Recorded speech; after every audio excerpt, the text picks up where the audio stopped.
She's only a few feet away. The closer he gets, the more nervous he becomes, the budding zit on his nose growing bigger and bigger until it practically eclipses his face. She looks at him hovering nearby, sees the massive zit and giggles. He slumps away, feeling sick. Stress can sure make a mess, and it happens to both teens and adults. But how does it happen? Let's rewind to before the zit, to before Justin even sees his crush.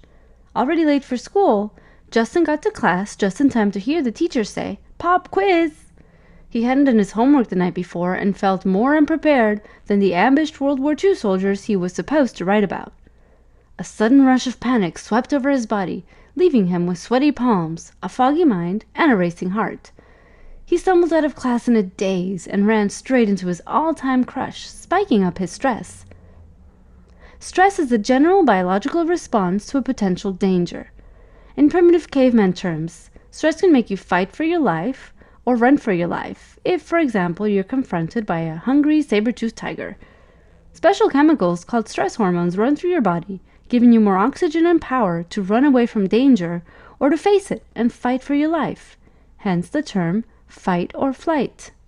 But when you don't fight or take flight, you face the plight. When we're taking final exams, sitting in traffic, or pondering pollution, we internalize stress. It all begins in the brain. The hypothalamus, the master controller of your hormones, releases something called corticotropin-releasing hormone. This triggers the pituitary gland, a pea-sized gland found at the base of the brain, to release adrenocorticotropic hormone, which then stimulates the adrenal gland sitting atop the kidneys to release cortisol, the major stress hormone. These natural chemicals are a great help when you need to run away quickly or do superhuman feats of courage. But when you're simply sitting, these stress hormones collect in the body and affect your overall health. Stress hormones increase inflammation in the body, suppress the immune system, which makes you more susceptible to infection by acne-causing bacteria, and can even increase oil production in the skin.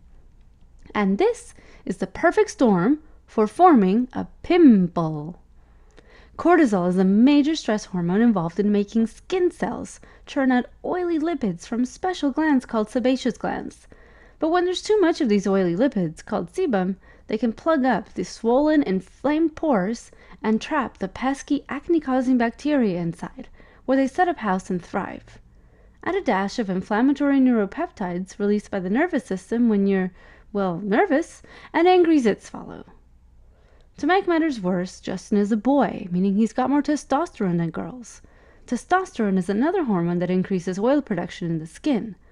So his already oily skin, together with a boost in oil and inflammation from stress, is the perfect environment for bacteria to swell up into a major zit. So what could have Justin done to avoid the big pimple? Stressful situations are unavoidable, but we can try to change our responses so that we're not so stressed in the end. And had he been confident in approaching her, she might not have noticed the pimple. Or he might not have had one.